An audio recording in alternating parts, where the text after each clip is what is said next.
Oi, pessoal do DRPS Capital, e eu já estou aqui mais uma vez com o Paulo Tsora para a gente comentar sobre a atribuição de performance de setembro, comentar um pouquinho sobre o cenário de outubro. A gente está vivendo aí um momento pré-segundo turno, então obviamente a gente vai comentar sobre isso também. Paulo, a performance do Total Return em setembro não foi tão satisfatória, né? A gente teve uma performance negativa de 1,9% versus 1,1% do CDI.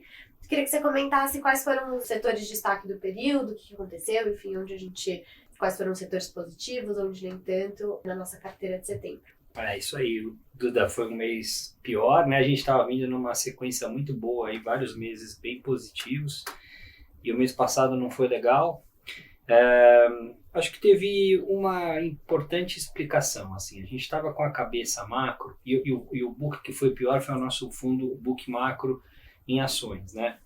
E o que pegou nesse mês passado foi que a gente estava com a cabeça de começar a aplicar juro longo no mundo e também no Brasil, que os bancos centrais estavam muito enfáticos em subir juro e apertar condições monetárias, o mercado começando a visualizar uma recessão mais aguda e que isso começaria a ancorar o juro longo, que tem mais a ver com a expectativa de longo prazo de crescimento negativo, etc. E a gente estava com essa cabeça. Isso não funcionou. O juro longo continuou abrindo lá fora. Funcionou um pouco no Brasil, mas não muito. Então isso prejudicou bastante. A gente estava com essa visão exposto em setores de duração mais longa, com viés de qualidade, mas com duração mais longa, e que se beneficiariam de um cenário onde o juro começasse a acalmar, principalmente esse juro longo. Aí a gente perdeu dinheiro. Então, em Nasdaq, a gente perdeu dinheiro em PagSeguro, Banco Inter, coisas que são bem sensíveis a esse tema juro longo. Eu acho que esse foi o principal erro do mês.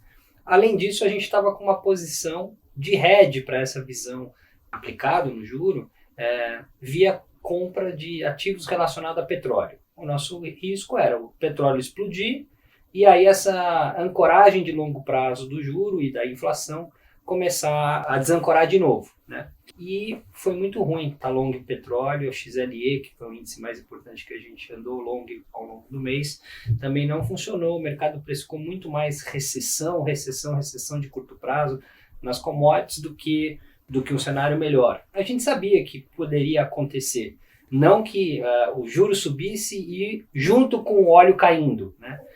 A gente continua com essa cabeça de manter essa ideia de ter pelo menos uma parte da carteira redeada em petróleo, que é uma das coisas sensíveis aí. A gente vai entrar no inverno europeu, a gente vai entrar num período onde a guerra pode esquentar. Hoje mesmo a OPEP falou em cortar a produção, está meio que dando um sinal de que não gosta do petróleo muito abaixo desses 85, e a gente vê um risco sim do petróleo ser um fator disruptivo para o cenário para frente, e a gente vai continuar tentando ficar arredeado por aí. Então foi mais ou menos essa, assim, no grande esquema das coisas, o que pegou a nossa carteira, e vamos ver o que a gente faz para frente. Então, no contexto, né, esse mês, quais foram as maiores alterações que você pode comentar que a gente fez na carteira durante setembro, né? Vamos lá, a gente aumentou um pouco mais a exposição long Brasil short lá fora, a gente já tinha isso e a gente aumentou um pouco mais. A gente segue com uma tese um pouco mais construtiva de Brasil, no relativo, não de forma absoluta. O net do fundo segue bastante pequeno, então estamos com apostas relativas muito mais do que direcionais. Gostamos do resultado desse primeiro turno aqui, com um congresso bem de centro-direita, portanto, quem quer que seja vai ter que caminhar por esse caminho de centro-direita. Acho que vai ser difícil fazer um populismo de esquerda muito forte. Então a gente gostou dessa parte, né, de um congresso mais liberal, vamos dizer assim, ou mais alinhado com uma agenda conservadora e liberal. Mas a verdade é que, olhando os números de forma bastante detalhada, a probabilidade maior é do Lula ganhar, né?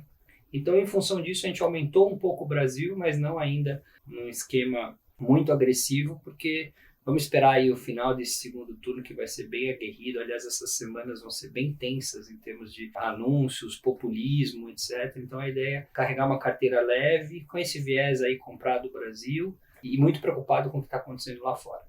Então, o que você pode comentar como as apostas de outubro, dado esse cenário difícil de volatilidade que você comentou, num cenário pré-segundo turno? O que você pode dizer de outubro, como que a gente está se posicionando? Brasil. Então, a gente mantém uma posição comprada em construtoras de baixa renda, que vão bem num cenário Lula, mas que não deveriam ir mal no cenário Bolsonaro, dado que ele também gosta do programa.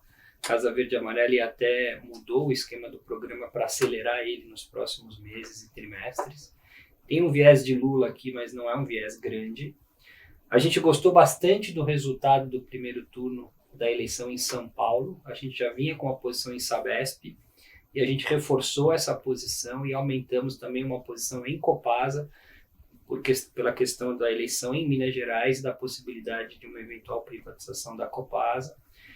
Então a gente já tinha essas posições, a gente aumentou, dado o resultado de primeiro turno, que indicam sim uma vitória de Tarcísio em São Paulo e o Zema reeleito em Minas, com uma Câmara Legislativa muito mais fácil para ele trabalhar, muito mais alinhada, que poderia finalmente encaminhar uma agenda de privatizações no Estado. Então acho que em termos de Brasil é isso. Mantivemos ainda uma pegada em ativos que têm uma duração um pouco mais longa, que se beneficiam de uma eventual curva de juro mais baixa no Brasil. Então, um viés aplicado em taxa de juro no Brasil via ações. Então, mantivemos o nosso Banco Inter, a gente tem uma posição em PagSeguros, e a gente está continuando com essa ideia de ter coisas sensíveis à taxa de juro no Brasil, que deve começar a arrefecer olhando para frente, quer seja no cenário Lula ou no cenário Bolsonaro. A gente acha que o Brasil está bem posicionado, já tem muito juro real na curva, e se a gente caminhar aí por essa centro-direita aí na política e na economia, eu acho que tem espaço para esse juro cair.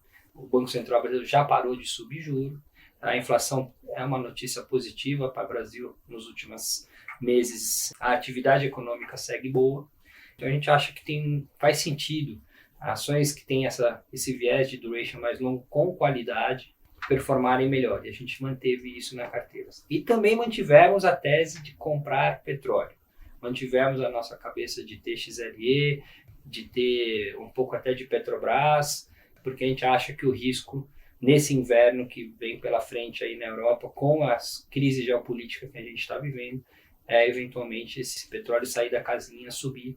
Já vimos isso acontecer no gás, e a gente acha que a assimetria está boa pelo valuation das empresas do setor de energia, a assimetria está boa para apostar nesse cenário, infelizmente negativo para o mundo e positivo para o petróleo. Ótimo. Obrigada. Eu que agradeço. A gente se encontra aqui de novo e até mais. Até mais.